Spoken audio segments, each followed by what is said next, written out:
اللہ تبارک و تعالیٰ نے قرآن کریم کو اسی مہینے میں نازل فرمایا. اللہ نے سارے بڑے بڑے جو کارنامے انجام دیے ہیں اللہ نے اسی مہینے میں دیے ہیں. اس لیے اللہ قرآن میں کیا فرماتا ہے کہ میں نے قرآن کریم کو جو نازل کیا ہے اسی بابرکت مہینے میں نازل کیا ہے.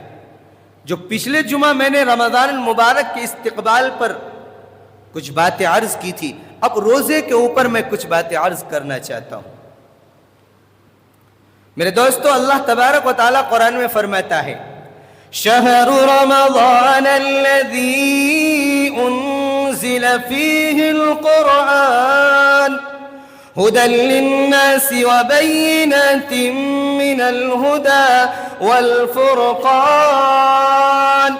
اللہ تبارک و تعالی اپنے کلام پاک میں ارشاد فرماتا ہے کہ رمضان المبارک کا مہینہ وہ بابرکت مہینہ ہے جس مہینے میں میں نے اپنے قرآن مقدس کو نازل فرمایا، اور وہ قرآن کو میں نے نازل کیا جس کے اندر میں نے لوگوں کے لیے، میں نے انسانوں کے لیے، میں نے مردوں کے لیے، میں نے عورتوں کے لیے رشد و ہدایت کا پیغام دیا، میں نے سیدھے راستے کا پیغام دیا، میں نے جہنم سے بچنے کا راستہ بتلایا، جنت میں دس جانے کا راستہ دکھلایا.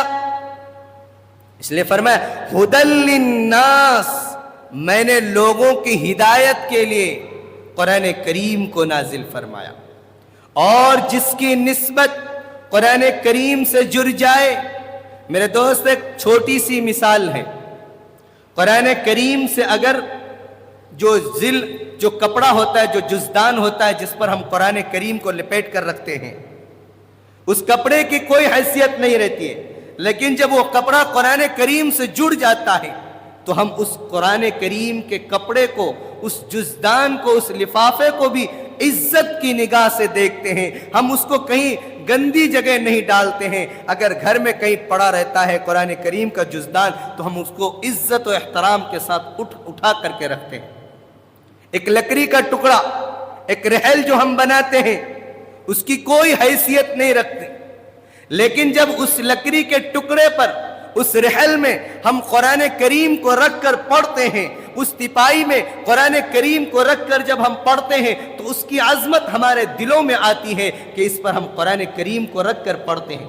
حقیقتاً اس لکڑی کی کوئی حیثیت نہیں، کوئی احترام نہیں، کوئی عزت نہیں، کیونکہ اس لکڑی کی نسبت قرآن کریم سے جڑ گئی، اس کپڑے کی نسبت قرآن کریم سے جڑ گیا تو ہماری عظمت اس کپڑے سے بھی ہو جاتی ہے، اس لکڑی کے ٹکڑے سے بھی ہو جاتی ہے، اس تپائی سے بھی ہو جاتی ہے جس پر ہم قرآن کریم کو رکھ کر پڑھتے ہیں.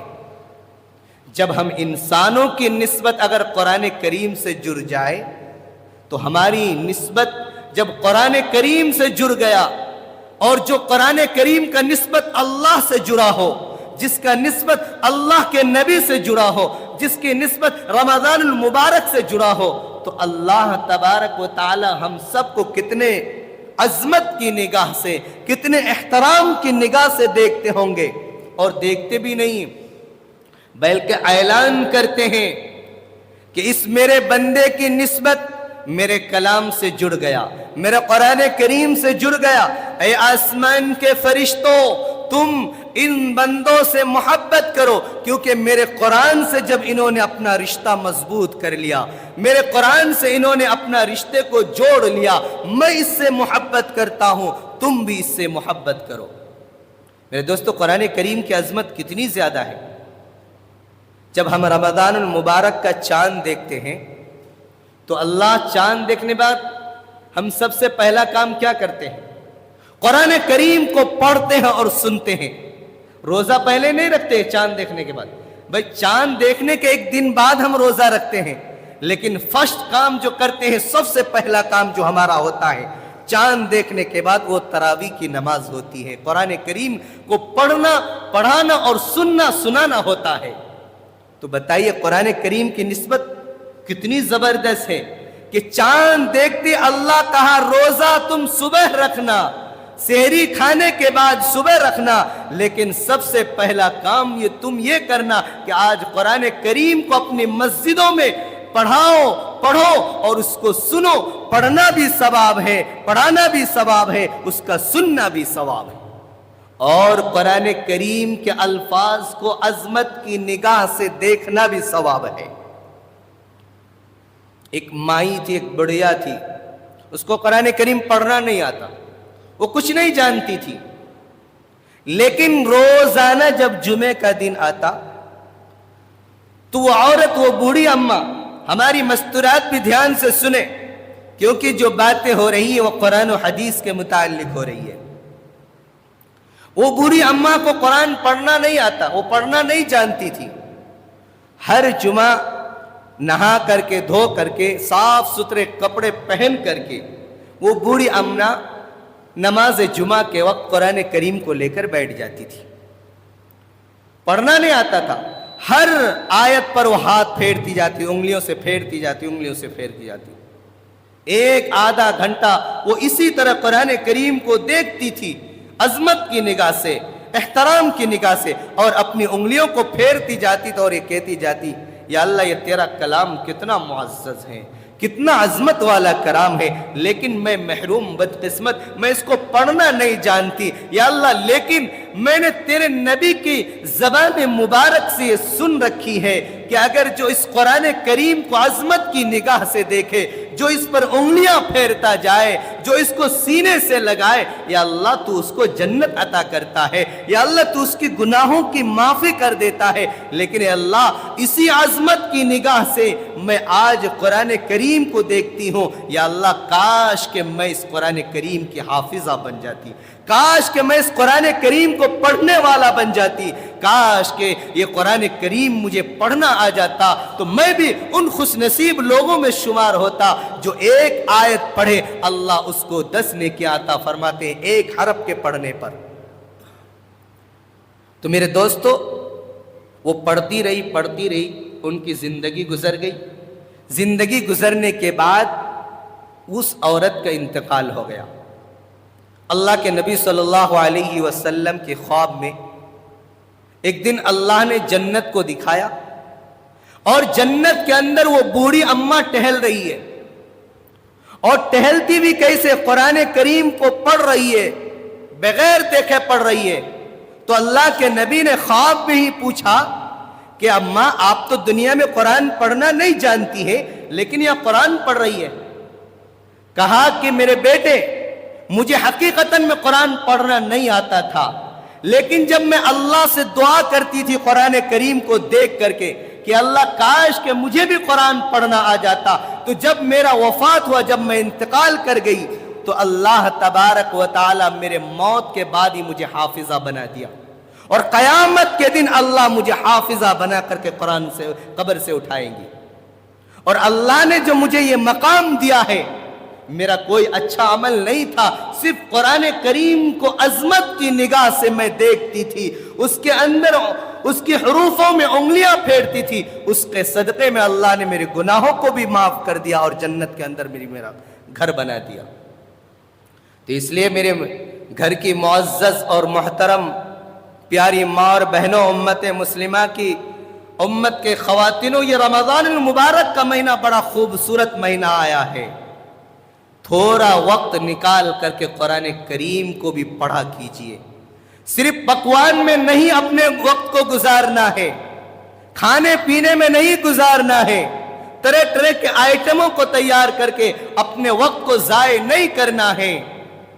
کچھ وقت 5 منٹ یا 10 منٹ نکال کر کے اس قرآن کریم کو دینا ہے، چاہے وہ مردوں کی جماعت ہو یا عورتوں کی جماعت ہو، ہر ایک کے لیے یہ خوبصورت مہینہ ہے، عظمت والا مہینہ ہے۔ ہر آدمی کم سے کم قرآن کریم کو کچھ ایک صفحہ ہی پڑھنے کی کوشش کرے روزانہ، کیونکہ اگر آدمی غیر رمضان میں قرآن کریم کو پڑھتا ہے تو ایک حرف پر 10 نیکیاں دیتا ہے، تو اس رمضان میں تو ڈبل ہے، 20 نیکیاں ملے گی۔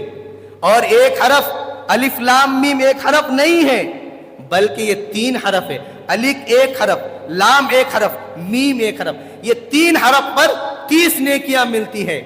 اگر اس کا ڈبل کر دے تو 60 نیکیاں مل جاتی ہے۔ تو اس لیے کچھ وقت اپنے رمضان المبارک میں نکال دیجیے۔ یہ رمضان المبارک کا بڑا خوبصورت مہینہ چل رہا ہے۔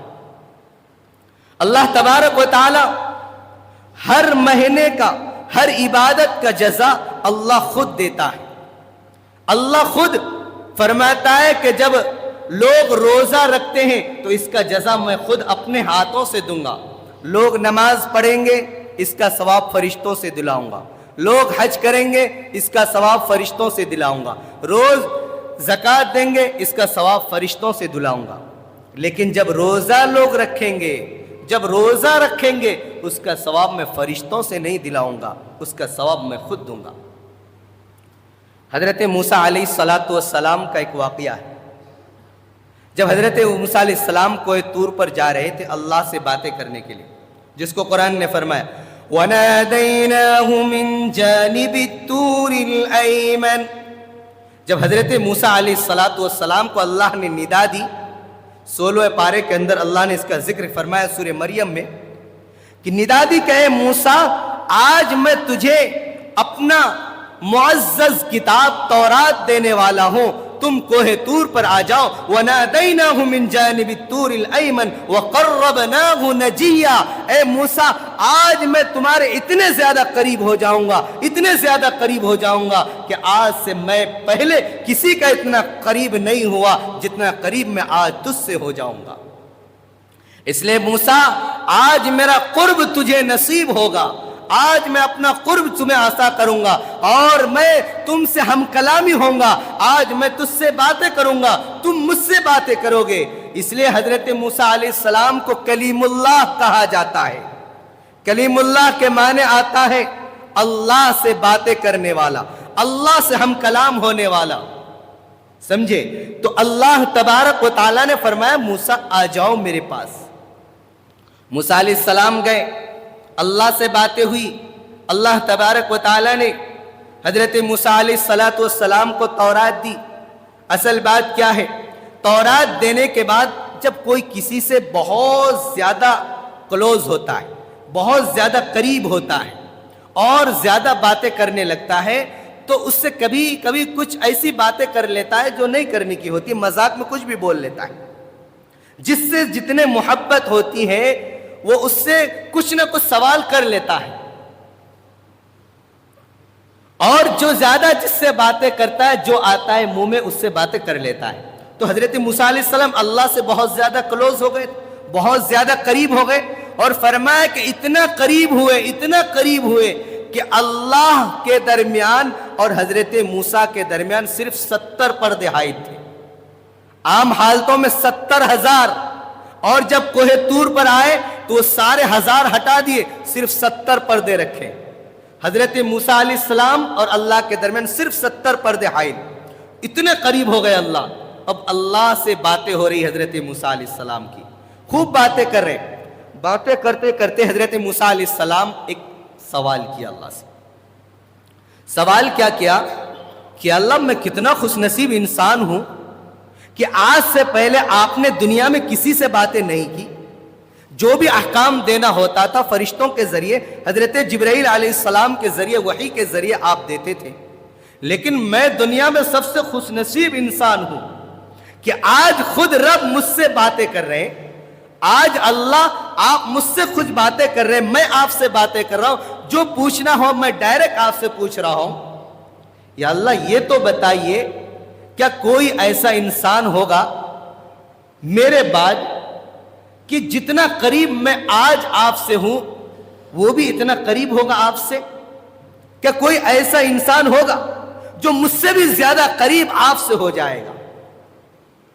جب یہ سوال کیا اللہ تبارک و تعالیٰ سے کہ مجھ سے بھی زیادہ کوئی خوش نصیب انسان ہوگا، مجھ سے بھی زیادہ کوئی خوش قسمت انسان ہوں گے جو مجھ سے زیادہ آپ سے قریب ہوں گے، اللہ کا عرش جوش میں آتا ہے، اللہ کا عرش ہلنے لگتا ہے.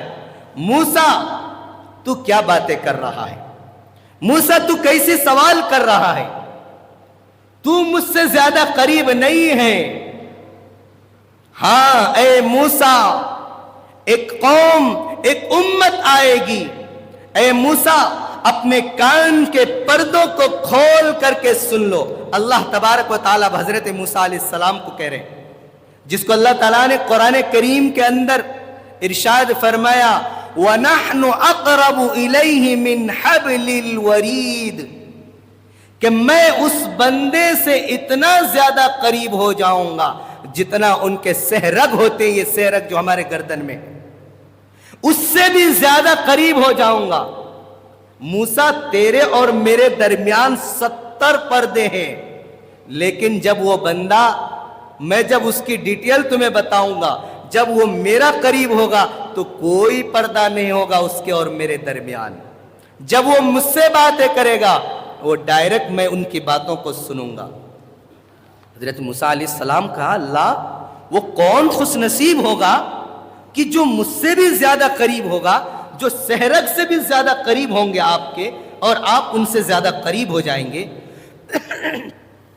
تو اللہ تبارک و تعالیٰ نے فرمایا اے موسیٰ تو مجھ سے زیادہ قریب نہیں، جبکہ ایک نبی آئیں گے، ایک امت آئے گی، ایک آخری امت آئے گی جو مجھ سے زیادہ قریب ہوں گے۔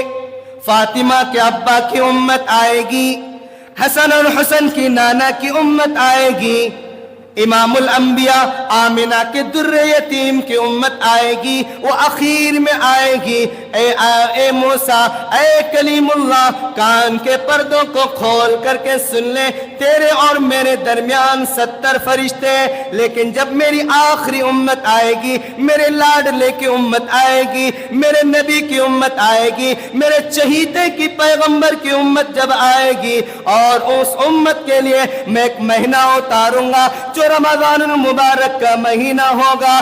اس مہینے میں جب میرے پیارے حبیب کی امت روزہ رکھے گی، روزہ رکھنے کے بعد جب افطار کے وقت افطار سامنے رکھ کر میرے پیارے نبی کی امت افطار کے سامنے بیٹھ کر جب مجھ سے دعائیں کریں گی، مجھ سے فریاد کریں گی کہ اللہ میں گنہگار ہوں، میں خطا کار ہوں، میں سیاہ کار ہوں، میں پاپی ہوں، یا اللہ میں نادان ہوں، تو اللہ فرماتا ہے او موسیٰ تیرے اور میرے درمیان 70 فرشتے ہیں۔ جب میری امت آئے گی، میرے نبی کی امت آئے گی، روزہ افطار کے وقت میں اس سے اتنا زیادہ قریب ہو جاؤں گا، اتنا زیادہ قریب ہو جاؤں گا کہ جتنے سہرگ ان کے قریب ہیں اس سے زیادہ کہیں اللہ اس سے زیادہ قریب ہو جائیں گے۔ میرے امت کے قریب میں اس لیے ہوں گا کہ میری امت کے سامنے پانی رکھا ہے، کوئی روکنے والا تو نہیں، کوئی ٹوکنے والا نہیں، دھوپ کی شدت ہے،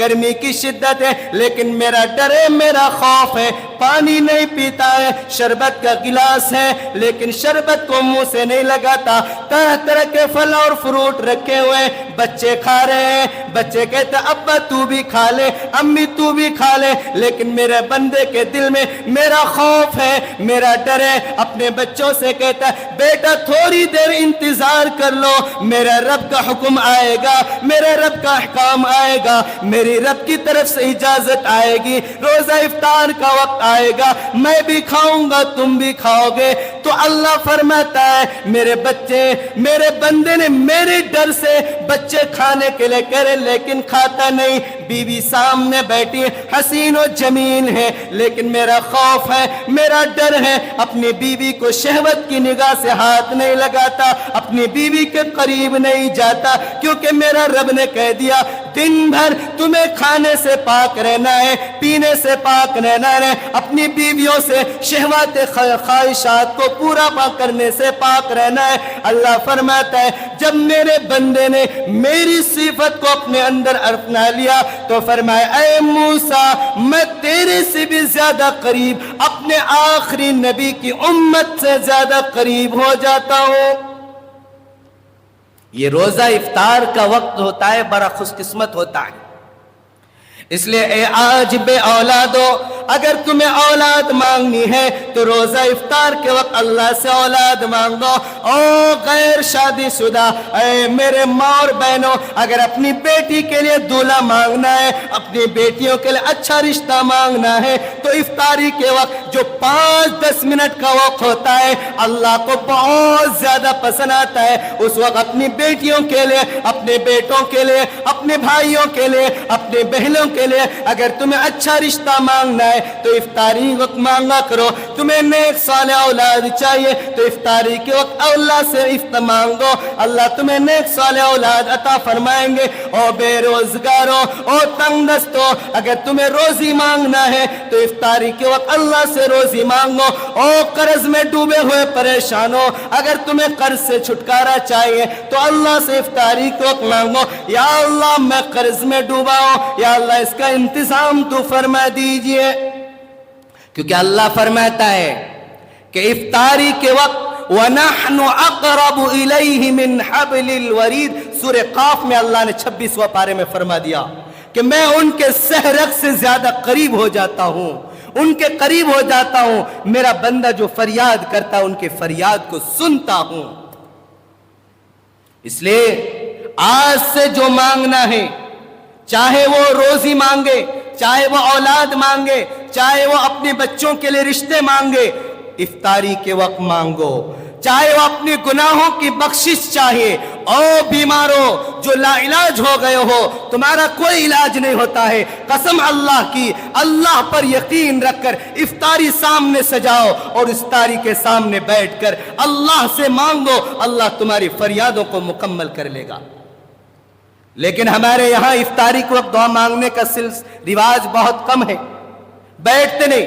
میرے دوست, افطاری سامنے رکھا ہو, دسترخوان سجا دیا گیا ہو, اور افطاری کے سامنے اپنے ہاتھوں کو اٹھا کر کے اللہ کے سامنے مانگو. جبکہ اللہ کے نبی خود اللہ سے مانگتے تھے, یا واسع الفضل اغفر لی, افطاری کے وقت دعا مانگتے تھے, یا اللہ میری رزق میں وسعت عطا فرما دیجئے, میری مغفرت فرما دیجئے. بے اللہ کے نبی کو مغفرت کی کیا ضرورت تھی جبکہ وہ بخشے بخشائے ہوئے تھے, لیکن اللہ کے نبی مانگتے تھے میری روزی میں وسعت کر دیجئے اور ساتھ ساتھ میری مغفرت بھی فرما دیجئے.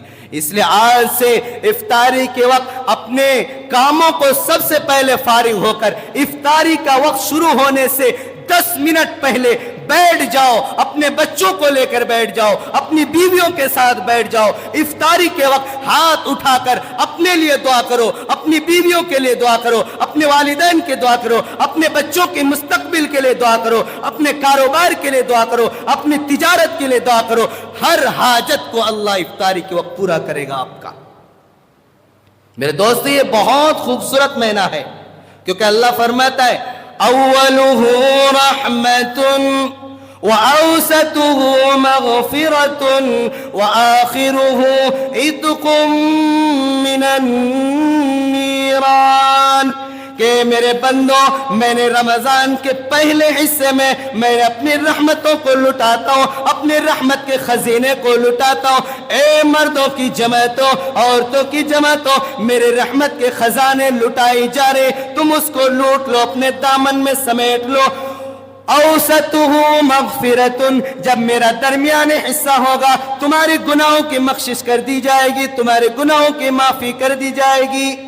وآخرہ عتق من النیران, اور جب آخری حصہ شروع ہوگا میں جہنم سے آزادی کا پروانہ تمہارے لیے جاری کر دوں گا.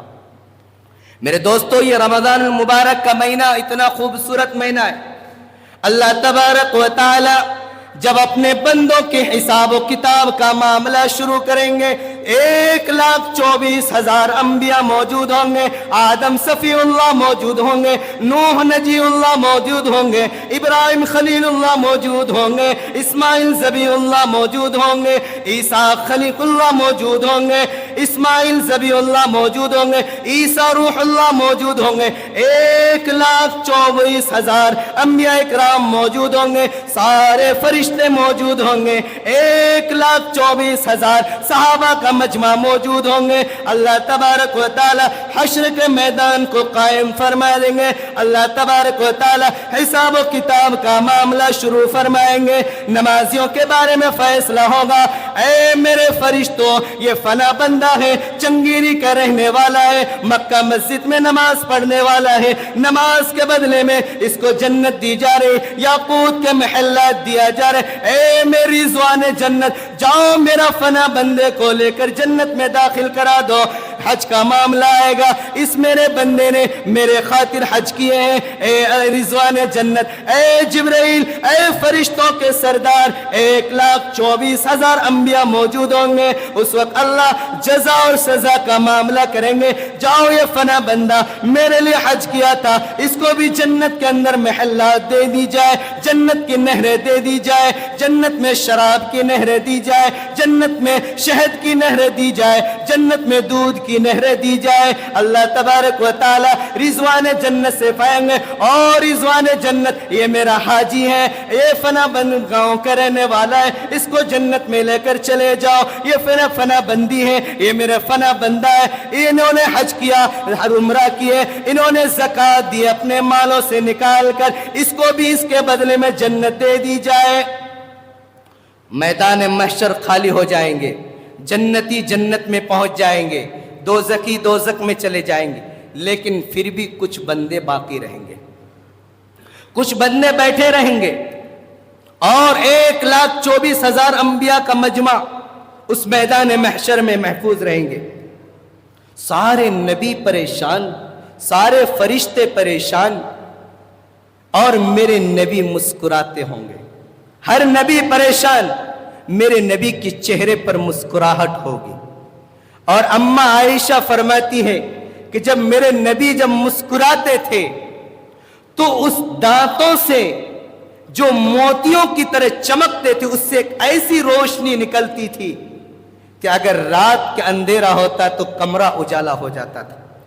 یہ میرے نبی کے جو یہ بیچ کے 2 دانت ہوتے نا بڑے، ان کے درمیان تھوڑا سا فاصلہ تھا، تھوڑا سا، اور جب میرے نبی مسکراتے تو اس فاصلے سے نور کی ایک کرن نکلتی تھی۔